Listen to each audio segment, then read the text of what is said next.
Hello and welcome. Thank you so much for joining me on my program. I appreciate you wherever you are connecting from.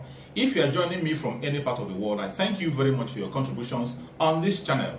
Please kindly subscribe if you have not subscribed, and also click the notification bell so that you'll be notified each time I upload a video. You will be among the first to receive it. In this channel, I bring information to your doorstep. I bring news from all channels, from every angle. Things that have to do about the world, things that have to do about Africa, more especially Nigeria. I bring it to your doorstep, some information that you ignore, some information that you cannot be able to come across. I look for them, I bring it to your doorstep for you to see. Every video you see on this channel is for educational purpose. Joining us now is Ojineka Ojiokwe, which story is trending around the world. Hello, Jinx. Okay, guess what, Tundu? Dr. Bati actually danced to his tune. You really got into it. That was a proper performance. Good morning, Tundu. How are you? Good morning. I'm fine, thanks. How are you? Good, thank you. Good morning, Rufai. How are you? Raji. Perfect. All right. Great as always. Thank you. Well, good morning to you, viewers. Here are some of the stories that are trending across the globe. In France, Rachel Keke, a 48-year-old former hotel cleaner, defeated President Emmanuel Macron's Ensemble Alliance sports minister, Roxana Maraschinano, in the second round of the legislative elections in the country. Keke was previously known for leading one of the longest hotel strikes in the country's history, successfully campaigning for fairer pay and better working conditions. Her supporters have dubbed her win a victory of the voiceless. While in Colombia, Francia Marquez, a single mother and a former housekeeper, will become the country's first black vice president after a historic vote on Sunday saw Colombia pick its first leftist president, Gustavo Petro. Marquez is a celebrated environmental activist whose opposition to gold mining in her home municipality of Suarez saw her receive the prestigious Goldman Environmental Prize in 2018. In Malawi, Luke, a Chinese filmmaker wanted by the country's police as part of an investigation into allegations of racism and child exploitation, was arrested on Monday. Luke was exposed by BBC Africa Eye after an investigative report revealed that he had used children to film personalized greetings videos, some of which included racist content sold on Chinese social media. Under sports, World Athletics President Lord Cole hinted on Monday that the sport could follow swimming in banning transgender women from elite female competitions, insisting that fairness is non-negotiable. Swimming's world governing body, FINA, had voted to stop trans athletes from competing in women's elite races if they have gone through any part of the process of male puberty.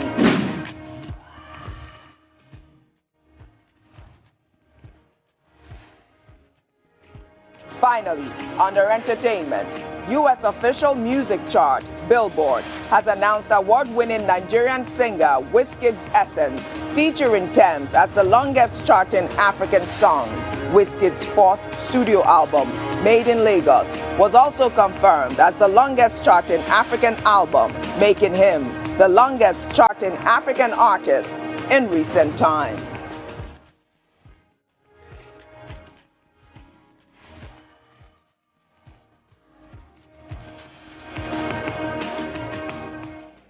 Amazing. Well, let's begin what's trending. This time in the Democratic Republic of Congo, 61 years after the gruesome murder of the country's first prime minister, Patrice Lumumba, by Belgian mercenaries, his gold-capped tooth, which was all that remained after his body was dissolved in acid by his killers, has finally been returned to his family. Arise News' Tomisin Delano reports. Lumumba securely wrote, Patrice Lumumba was the first Prime Minister of the Congo. He was shot dead by a firing squad in 1961. Fearing any grave would become a site for his martyrdom, his body was dissolved in acid. Now, all that remains of him is a golden tooth, which was kept by the Belgian police commissioner, Gerard Suete. Following the recent Belgian royal visit to the Congo, The return of the tooth is a continuation of its gestures of reconciliation. Ahead of the official ceremony, Lumumba's son, Roland, had this to say. Je ne peux pas dire c'est la joie. I can't say it's joyous, but it's positive for us. It's positive that we can finally bury one of ours. Lumumba's family first met with King Philippe. Then the tooth was returned. Next, the tooth was placed within a casket, as Lumumba's family were able to hold a funeral. Le retour de Patrice Emery Lumumba dans son pays. The return of Patrice Emery Lumumba to his country will certainly allow the Democratic Republic of Congo to recover an essential link in its national memory, fragmented by the tragedy of his death. Beyond the Democratic Republic of Congo, an entire continent, Africa, is celebrating the return of one of its worthy sons. Cette responsabilité morale du gouvernement belge. This moral responsibility of the Belgian government has been recognised, and I repeat it again on this official day of Belgium's farewell to Patrice Emery Lumumba. I would like to reiterate here, in the presence of his family, the apology of the Belgian government for the way it influenced the decision to end the life of the country's first Prime Minister. After 61 years, Patrice Lumumba, a hero to many in the Congo, is finally laid to rest. Well, all right, Rufai, I guess I'll start with you on the story. I believe, earlier this month, King Philippe of Belgium had visited the DRC, and he expressed his deepest regrets without an apology. I mean, the question is, why is this coming at this time? This gold-capped tooth was discovered in 2000, in the year 2000. Why did it take so long for them to have returned it? I don't care about the rubbish Belgium is doing, because it's absolutely rubbish. But our heroes will always stay our heroes. In my living room, I have a picture of Patrice Lumumba sitting there. And I will always treasure and adore a man that his life was cut short at the age of 35, and all he asked for Africa to be free. That was his offense. Yes. Belgians, CIA, and all of them, what they have done to decimate Africa. If King Leopold and Belgium is really sorry, should we try to start by atoning for all the misdeeds against Congolese, as written in the book of Adam Hochschild, as regards King Leopold's ghosts? Should we start from there? The heinous crime perpetrated against the Congolese, the decimation of Congo, a country rich in flora and fauna, spread over 2 million square meters of geographical excellence and beauty and splendor, but today doesn't have a central government because of how Congo ripped it apart and continues to rip it apart? Should we also remind them that they decimated Congo so much, and Congo became 3 countries on independence, the Free Congo State, the state of Katanga, and the likes? Should we remind them all the things they have done, and they just think with visits, like they did the last time by the king coming to Congo, that they can just sweep everything under the carpet? Lumumba was murdered in cold blood because all he fought for was liberation of Africa. And the Belgians didn't like it because they continually wanted to perpetrate their heinous crimes and, take away from the soil of Belgium the rich natural resource Belgium has got. And they continue to do it. Today, Congo is not free. There's still a popular saying in the West that where Congo ends, where logic ends, Congo begins. Because with the vast national resource, from Kisangani to Kivu to every part of that country can't stand on its feet again because Belgium destroyed it. And guess who they used? They used African stooge like Joseph Desire Mobutu Kukungenu Wazabanga, Joseph Mobutu Sese Seko. They used people like that. They used people like Kasavubu and the likes to destroy they used fellow Africans to destroy the country. They used the likes of Chombe, of Katanga to destroy the country. And now they just think that overnight, by returning Lumumba's tooth, all of everything will go away. No, it's not that easy. I'm not buying this. Well, Tundu Abiola, 23 years of King Leopold II's rule, 10 million people died in the Democratic Republic of Congo. How sad is and this the West story? tries to bury that historical fact. It's not a fallacy. And they talk about the Jewish Holocaust, the death of 6 million Jews at the hands of Hitler, and they say never forget. But when it comes to the African Holocaust, everybody wants to forget. Well, yeah, you said quite a bit, Rufai, on that issue of the secession of Katanga, at which point, obviously, Belgium swooped in to protect the mineral resources and therefore their own coffers, and how Colonel Mobutu, as he then was, he later became the dictator, Mobutu Sese Seko, swooped in and started to pursue Patrice Lumumba because he had been removed as the prime minister by the president. I wish he had left the country, I don't know, but he was a fighter. He thought the Soviets could come to his aid. That's what made him America's enemy. Him and his 2 associates were found. They were executed by firing squad, and their bodies were hacked to bits and dissolved in acid. And I think the killers decided to take this trophy and lie for a whole month. His family didn't know what had happened to him. They then lied that they tried to escape, and angry villagers caught him and burnt him to death. That's not what happened at all. But now the family can have some kind of closure.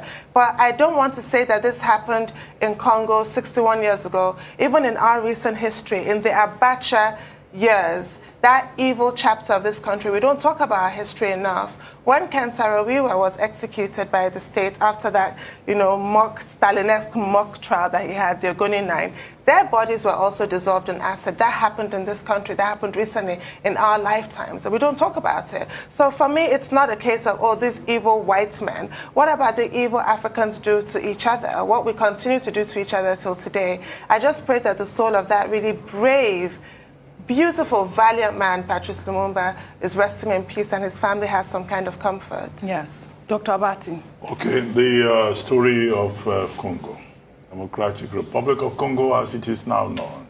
On February 5, 1885, King Leopold II, the second monarch of Belgium, decided to seize a whole space, a whole historical enclave called, as he named it at the time, the Congo Free State.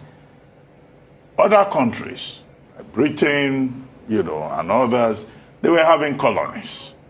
But he didn't want a colony. He turned the whole of the Congo Free State, as he named it, into a private property and imposed on that, country a regime of brutality, seized the resources, dehumanized the people. His agenda was that he wanted to civilize the people. That he was on a project of civilization. But in truth, he was, on a project of theft and man's inhumanity to man. Yes. However, in 1908, he decided to withdraw after chopping off many people's hands, after cutting many people's feet, Even children. just dehumanizing the people. He now handed over that territory to Belgium. And it became the Belgian Free Congo. Okay, but there was no freedom involved in that. Now, to jump history and go to Patrice Lumumba. Patrice Lumumba was an Africanist. He was an independence fighter.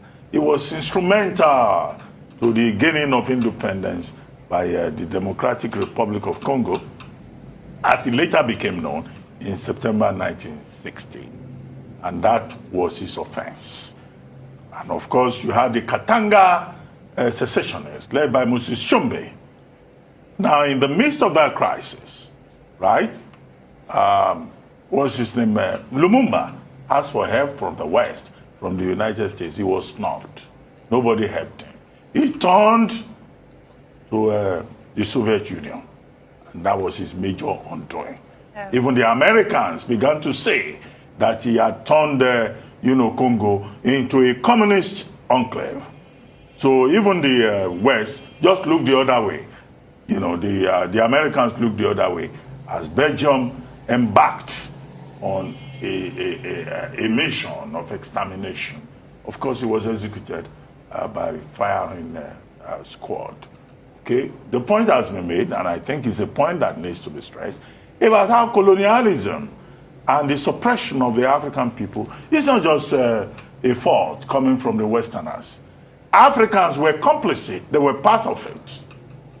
So you see that Patrice Lumumba was a victim of betrayal by the same people that he fought to defend their interests. He was a victim of the politics of division and opportunism in Africa. He was also a victim of the Cold War. Now, many years later, he was executed in 1961.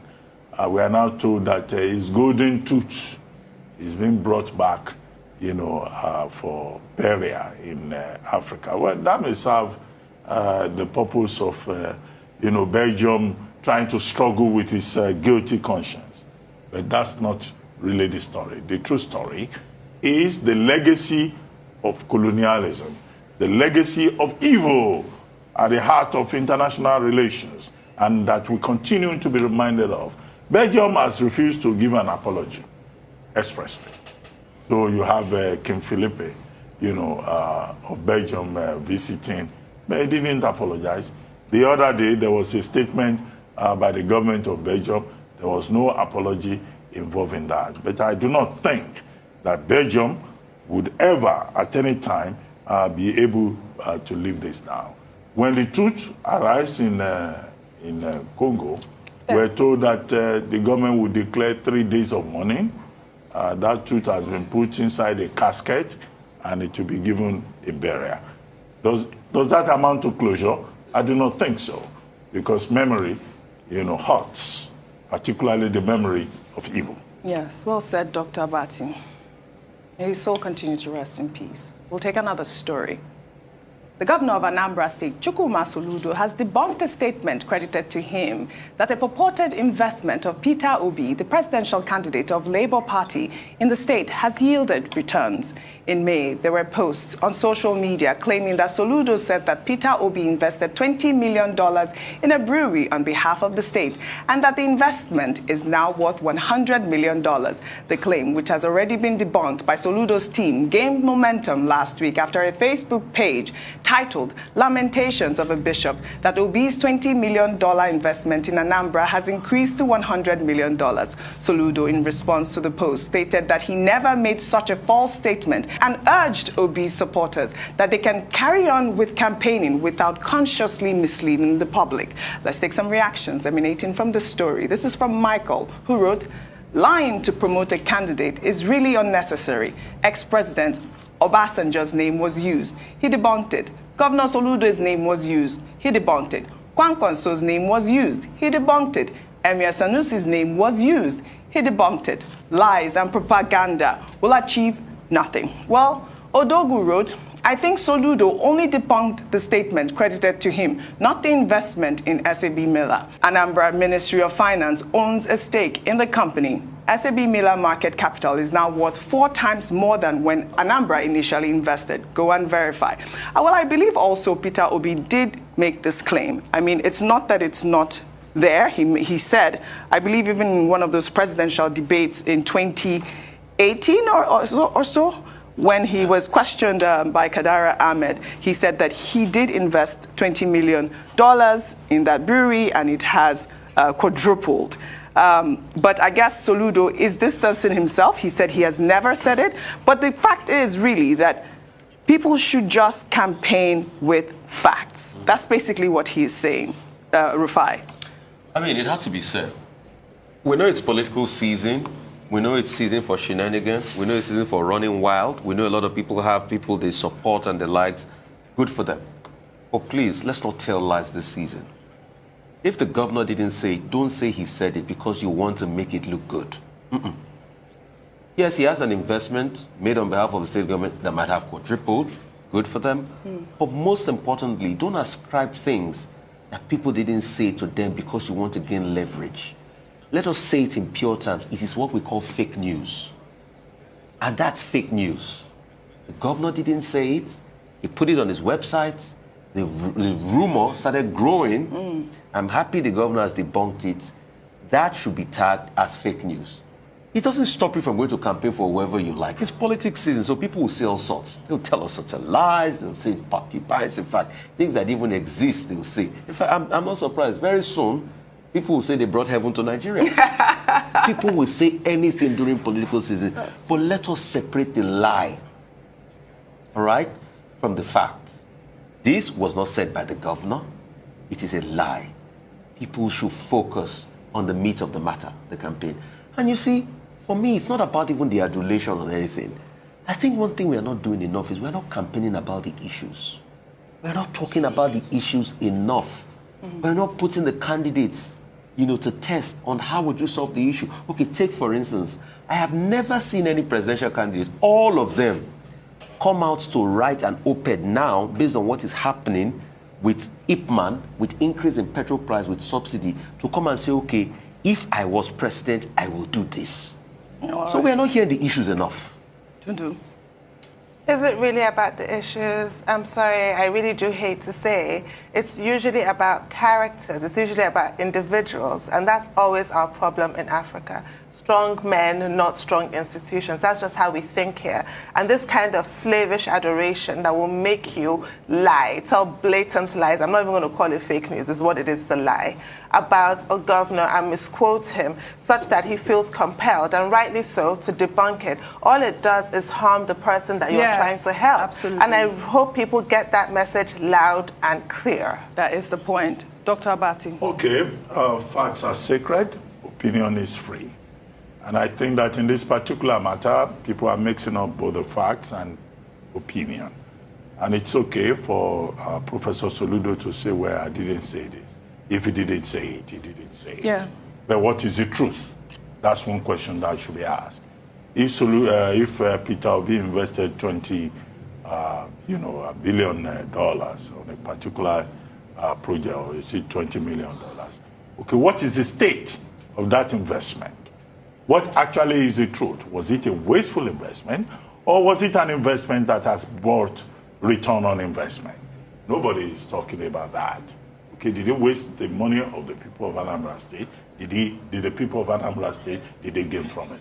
The second issue that we can hold on to, that is a fact.